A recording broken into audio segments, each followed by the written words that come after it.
দেশ ও বিদেশের সকল মুসলমান ভাই ও বোনদের প্রতি আমার অন্তরের অন্তঃস্থল থেকে তিনদের প্রতি আমার সালাম রইল। সালামুন আলাইকুম। আমরা যখনই কোনো মিলাদ মহফিলে হোক, জলসা মহফিলে হোক, ইশালে সব উপলক্ষে হোক বা দোয়ার মজলিসে হোক না কেন, কোরআনের এই আয়াতটা কম বেশি সবাই পড়েন। সেটা কি জানেন? সূরা আহজাব আয়াত নম্বর 56। এর আরবিটা হলো বিসমিল্লাহির রহমানির রহিম। ইন্নাল্লাহা ওয়া মালাইকাতাহু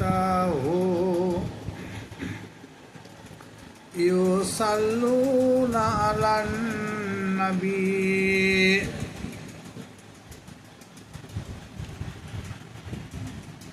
ইয়া আইয়ুহাল্লাযীনা আমানু সাল্লু আলাইহি ওয়া সাল্লিমু তাসলিমা।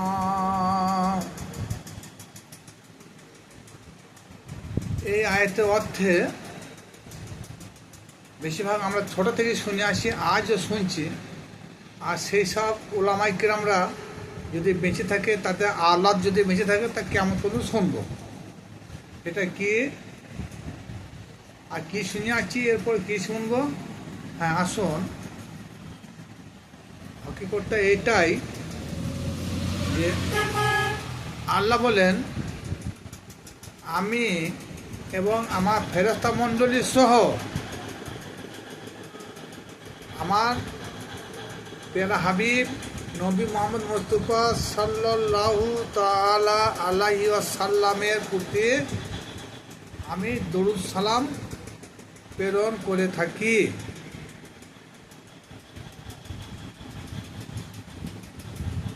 তারপর নিচে কি বললেন? ইয়া আইয়ুহাল্লাযীনা আমানু সাল্লু আলাইহি ওয়া সাল্লিমু তাসলিমা। এই যে নিচে যে আয়াতটা আল্লাহ পাক রব্বুল আলামিন পুনরায় লিখলেন,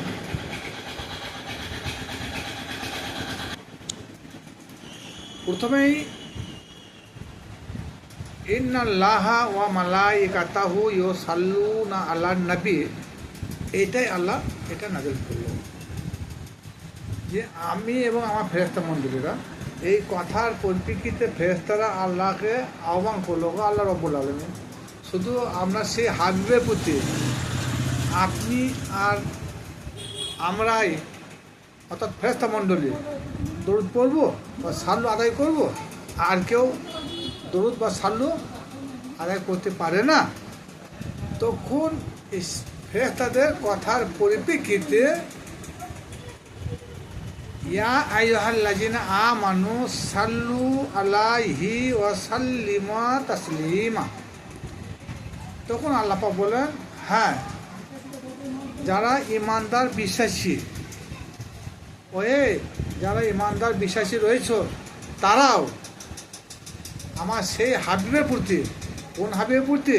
যে হাবিবের নামে আমি আমার ফেরেশতা মণ্ডলী 24 ঘন্টা অনবরত লাগাতার দরুদ শরীফ প্রেরণ করে থাকি।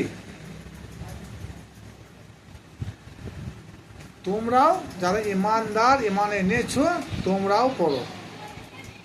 আর দেখুন, ইমানদার কি সবাই?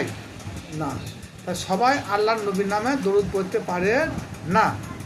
আর এখানে আল্লাহর নবীর নামে যে দরুদ পড়ার কথা আল্লাহ পাক রব্বুল আলামিন কোরআন শরীফে ঘোষণা করেছে, কি আল্লাহ এবং তার ফেরেশতা আর প্রকৃতপক্ষে যারা ইমানদার, সবাই নয়। এখানে ইমানদার আর মুমিন বান্দা কিন্তু ডিফারেন্স আছে। তাহলে মুসলমান আলাদা, মোত্তাকিন আলাদা, আল্লাহর ওলি আলাদা, মুশরিক আলাদা, মুনাফিক আলাদা, কাফের আলাদা, অনেক ভাগ আছে। এই সম্বন্ধে অন্য ভিডিওতে বিস্তারিত আলোচনা করা আছে। তাহলে এখানে আল্লাহ পাক সবাইকে তিনার হাবিবের প্রতি দরুদ শরীফ পাঠ করতে বললেন নাই, খালি যারা ইমানদার মুসলমান তাদেরকে বলেছে। তাহলে দরুদ তারাই পড়বে যারা নবীর প্রতি ঈমান এনেছে, এবং আল্লাহ শুধু সিম্পলভাবে পড়বে, ইন্নাল্লাহা ওয়া মালাইকাতাহু ইউসাল্লুনা আলান নবী, আমি এবং আমার ফেরেশতা মণ্ডলী। এখানে রিপিট করছি এই কারণে, মানে না রিপিট করলে আপনারা বুঝতে পারবেন না।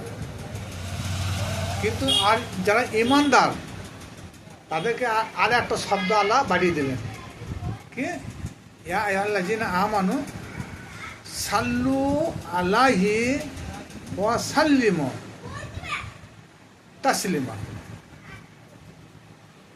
তাহলে এই তাসলিমের সঙ্গে, আদবের সঙ্গে আমার হাবিবের প্রতি তোমরাও সাল্লু বা দরুদ পাঠ করতে থাকো। তাহলে আল্লাহর নবীর প্রতি যদি আমরা কেউ দরুদ শরীফ নাও পাঠ করি, স্বয়ং আল্লাহ পাক রব্বুল আলামিন তিনি করবেন, তেনা ফেরেশতা মণ্ডলী করবেন, এবং ফেরেশতা মণ্ডলী দুনিয়ার সব ধ্বংস হয়ে যাবে। তখনও আল্লাহ পাক রব্বুল আলামিন তিনি যে একা থাকবেন, সেই দিনও তেনার হাবিবের প্রতি আল্লাহ পাক রব্বুল আলামিন স্বয়ং নিজেই তিনি প্রশংসা করবেন। তার জন্যে আল্লাহ পাক কোরআন শরীফে একটা আয়াত নাজিল করেছেন, ও রাফা'না লাকা যিকরাক, হাবিব তোমার সম্মানকে আমি আল্লাহ একমাত্র বুলন্দ করে দিয়েছি, কিয়ামত পর্যন্ত ডুবো। যাই হোক, এতক্ষণ যা আলোচনা করলাম এটা মেন প্রসঙ্গ নয়। তাহলে প্রসঙ্গ হলো আল্লাহ তার ফেরেশতা মণ্ডলী নবীর প্রতি দরুদ শরীফ পাঠ করে একই সঙ্গে, আর যারা ইমানদার মুসলমান তারাও করে। তাহলে সেটা দরুদের মধ্যে আমি যে জিজ্ঞাসা করি কোন দরুদটা পড়ে, তা বর্তমান এই মোল্লা হুজুরদের বেশিরভাগ মত দরুদ ইব্রাহিম। ইব্রাহিম শব্দ অর্থ হচ্ছে শ্রেষ্ঠ দরুদ, সব থেকে যেটা বড় দরুদ কোনটা? দরুদ ইব্রাহিম। আল্লাহুম্মা সাল্লি আলা মুহাম্মাদি ওয়া আলা আলি মুহাম্মাদ কামা সাল্লাইতা আলা ইব্রাহিম ওয়া আলা আলি ইব্রাহিম ইন্নাকা হামিদুম মাজিদ। আল্লাহুম্মা বারিক আলা মুহাম্মাদি ওয়া আলা আলি মুহাম্মাদিন কামা বারাকতা আলা ইব্রাহিম ওয়া আলা আলি ইব্রাহিম ইন্নাকা হামিদুম মাজিদ। তাহলে এটা বেশিরভাগ মোল্লা হুজুরদের মত, দরুদে ইব্রাহিমটা আল্লাহ পড়েন, তোমরা পড়ো। আর আমরা পড়ি স্বাভাবিক, আমরা যারা প্রচলিত সালাত আদায় করি, মিলাদে পড়ি, জলসায় পড়ি, ইশারা সবাই পড়ি, কবর জিয়ারতে পড়ি, বক্সা সময় পড়ি, অনেক সময় অনেক জায়গায়, বেশিরভাগ জায়গায় এইটার ব্যবহার হয়, যেহেতু হচ্ছে দরুদে ইব্রাহিম। এর মানেটা যদি আমরা জানি তাহলে দেখবেন, দেখুন এক্ষুনি আপনার মনের মধ্যে একটা বিভ্রান্তি ধরে যাবে।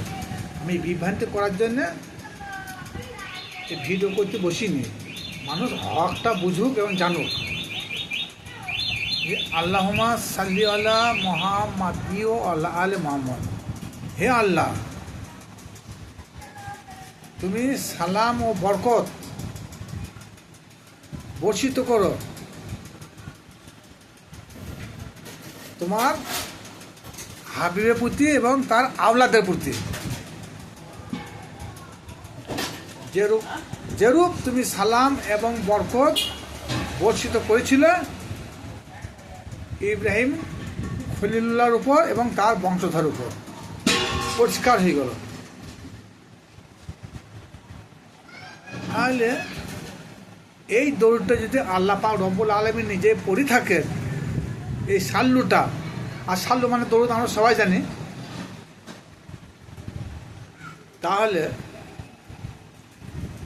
আল্লাহ পাক কোন আল্লাহর প্রতি বলছে, হে আল্লাহ তুমি শান্তি বর্ষিত করো, তুমি বরকত বর্ষিত করো মোহাম্মদ তোমার হাবিবের প্রতি এবং হাবিবের সমগ্র বংশধরের প্রতি, যেরূপ তুমি সালাম বা বরকত নাজেল করেছিলে ইব্রাহিম খলিলুল্লাহর উপর এবং তার বংশধরের উপর, ঠিক সেই রকম সালাম বা শান্তি বা বরকত বর্ষিত করো আল্লাহ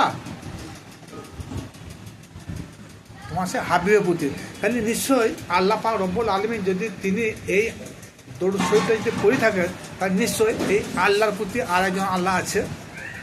আল্লাহ তো স্বয়ং যে দরুদ পড়ছেন, তাই দরুদ ইব্রাহিমটা যদি আল্লাহ পাক রব্বুল আলামিন পড়েন, তাহলে নিশ্চয়ই আল্লাহর উপর আর একজন আল্লাহ থাকতে হয়। মানে এই আয়াতের মানেটাকে মন গড়া চেঞ্জ করতে হয়। এমন কোনো মুফাসসির মুহাদ্দিস কেউ বলতে পারবে যে না, হে আল্লাহ তুমি শান্তি বর্ষিত করো মুহাম্মদের প্রতি, তার বংশধরের প্রতি, যেরকম শান্তি বর্ষিত করেছিলে তুমি তোমার ইব্রাহিম খলিলুল্লাহর প্রতি, তার বংশধরের প্রতি? এই মানেটাকে ভুলকে প্রমাণ করতে পারবে? তাহলে আল্লাহ পাক রব্বুল আলামিন যদি এইটাই যদি পড়ে থাকে আর এই সাল্লুর মানেটা যদি এইটাই হয়, তাহলে নিশ্চয়ই আল্লাহর উপর আরেকজন আল্লাহ থাকা প্রয়োজন আছে। কিন্তু যখনই বলছেন আল্লাহ যে ইয়া আইয়ুহাল্লাযীনা আমানু সাল্লু আলাইহি ওয়া সাল্লিমু তাসলিমা, তদ্রূপ এর মিনিংটা হচ্ছে আল্লাহ বলছে হে ইমানদার বিশ্বাসীরা, তোমরা আমাদের সাথে সাথে যারা ইমানদার, যারা ইমান আনিয়েছ, তাদেরকে বলছি আমি আমার ফেরেশতা মণ্ডলী যেমনটি আমার হাবিবের প্রতি সাল্লু পাঠ করি, সাল্লু করি, তদ্রূপ তোমাদের মধ্যে যারা ইমানদার রয়েছ তারা আমাদের সাথে সাথে আদবের সহিত, তসলিমের সহিত সাল্লু আদায় করো। এটা হচ্ছে হকিকত। তাহলে আমরা বলতে পারি যে ও আল্লাহ, হে আল্লাহ তুমি শান্তি বর্ষিত করো তোমার হাবিবের প্রতি, তোমার হাবিবের বংশধরের প্রতি, যেরকম শান্তি বর্ষিত করেছিলে ওই ইব্রাহিম খলিলুল্লাহর প্রতি, তার বংশধরের প্রতি। হে আল্লাহ তুমি বরকত বর্ষণ করো তোমার হাবিবের প্রতি, তোমার হাবিবের বংশধরের প্রতি, যেরকম বরকত নাজিল করেছিলে তোমার ইব্রাহিম খলিলুল্লাহর প্রতি এবং সেই ইব্রাহিম খলিলুল্লাহর বংশধরের প্রতি, তার আল্লাহদের প্রতি। মানে শেষ হয়ে গেল। তাহলে আমাদের আল্লাহ কে হচ্ছে? ওই স্রষ্টা আল্লাহ, যে আল্লাহ সাল্লু পাঠ করছে ওই আল্লাহ আমাদের আল্লাহ।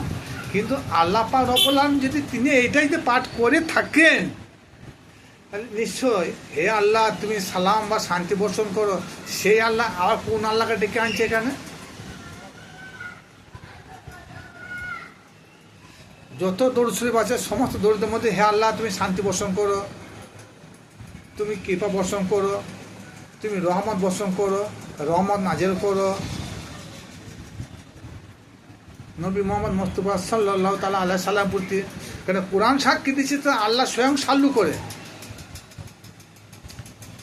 এই ফাইসলাটা কোথায় হবে জানেন? ফাইসলাটা তখনই হবে যখন আমরা সাল্লু মানেটা জেনে যাব। আবার সূরা নিসা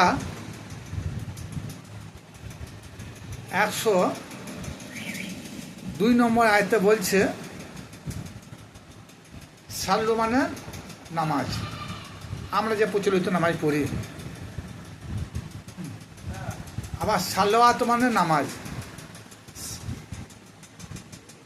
সাল্লি মানে নামাজ। সূরা নিসা 102 নম্বর আয়াতটা খুলুন, তাহলে বুঝতে পারবেন। কিন্তু আল্লাহ পাক রব্বুল আলামিন কোরআনে যে আয়াত নাজিল করেছে, আমরা মানে হলো আমরা নিজেই ভুল করেছি। কারণ আল্লাহ পাক রব্বুল আলামিন তিনি যে সাল্লু করেন এটা সত্য, কিন্তু আমরা সাল্লু মানেটা সঠিক আমরা নির্ণয় করতে পারবো। তাই যদি বলে সাল্লু মানে সূরা নিসার আয়াত অনুযায়ী সাল্লু মানে এখানে নামাজ, তাহলে আল্লাহ কি নামাজ পড়েন? আর নামাজ পড়তে হলে কী করতে হবে? সূরা ফাতিহা পাঠ করতে হবে, যে কোনো একটা সূরা পাঠ করতে হবে। হ্যাঁ, আর যেমন সূরা ফাতিহা হলো, তারপর সূরা ইয়াসিন পাঠ করলো, আল্লাহ যদি সাল্লু করে, তাহলে সূরা ফাতিহার মূল লক্ষণ হলো কি? ও আল্লাহ আমাদেরকে সোজা সরল পথে চালাও।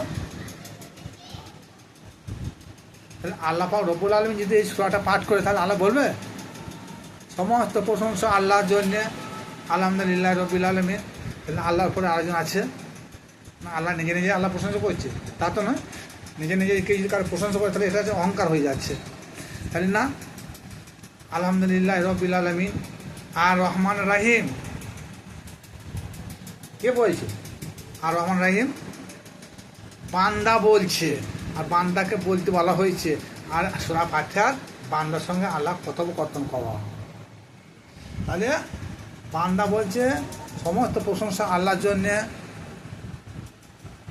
সারা বিশ্বজগতে একমাত্র তিনি রব, তিনি সারা বিশ্বজগতে একমাত্র বিচারক, এটা বান্দা বলছে। এটা আল্লাহর প্রশংসা করছে বান্দা সালাতের মধ্যে। ইয়া কানা বুঝুয়া ইয়া কানা স্তাইন, এবারে কাকুতি মিনিত হারে সেই মুমিন বান্দারা বলবে আল্লাহ রব্বুল আলামিন আমরা যেন তোমারই ইবাদত বন্দি করি। ইয়া কানা স্তাইন, আর তোমার কাছে যেন সাহায্য চাই। ইহদিনা সিরাতুল মুস্তাকিম, আমাদেরকে সোজা সরল পথে চালাও। সিরাতাল লাযিনা আনআমতা আলাইহিম, যাদেরকে তুমি তোমার পুরস্কারে পুরস্কৃত করেছো, যাদেরকে তুমি ইনাম দান করেছো, যাদের প্রতি তুমি রহমত বর্ষণ করেছো, যাদের প্রতি তুমি কৃপা বর্ষণ করছো, যাদের প্রতি তুমি বরকত নাযিল করেছো, তাদের প্রতি আমাদেরকে চালাও। সিরাতাল লাযিনা আনআমতা আলাইহিম, ওই সিরাত পথ যাদেরকে তুমি তোমার পুরস্কারে পুরস্কৃত করেছো, যাদেরকে তুমি ইনাম দিয়েছো, সেই পথে। সেই পথ কাদের পথ? সেই পথ নবীদের পথ, সেই পথ রসুলদের পথ, সেই পথ সিদ্দিকের পথ, সেই পথ সুহাদায়ে কিরামদের পথ, সেই পথ সলেহিনদের পথ। আর সলেহিনদের পথ মানে পীর মুর্শিদের পথ। পীর মুর্শিদরা কি সলেহিন নয়? তারা কি নেককার বান্দা নয়? এমন কোনো লোককে বলতে পারবে?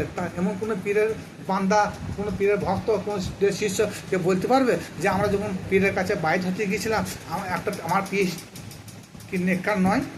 আর নেককার যদি না হতো সে পীরের কাছে যাবেন না। তাহলে কী হলো?